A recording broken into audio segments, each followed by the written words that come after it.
First up, imagine having tens of millions of dollars in a bank account that you can't touch. Well, that's what Pueblo City Council is facing, and it's the reason why Council has been meeting behind closed doors. KRDO News Channel 13's Michelle San Miguel explains why the city hasn't been able to tap into that money and why that could soon change. Michelle.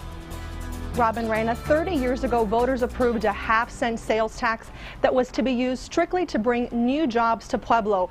But that reserve has become so big that it has led council to meet privately to see how it can get its hands on a large chunk of that cash. The needs in Pueblo are great.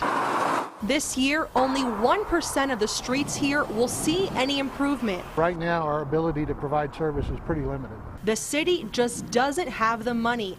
There's also not enough money to fully staff the police department. Right now, Pueblo is short 15 police officers.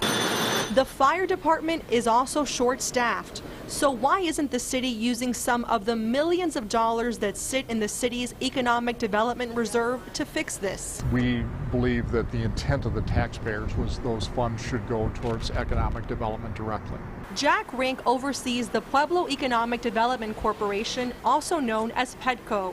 He makes recommendations to City Council on how it should spend the half-cent sales tax that voters approved for new jobs.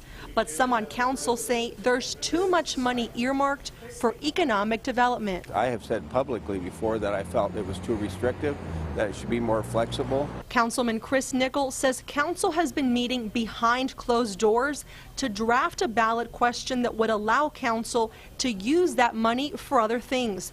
But council will have to get the green light from voters in November before it can do that.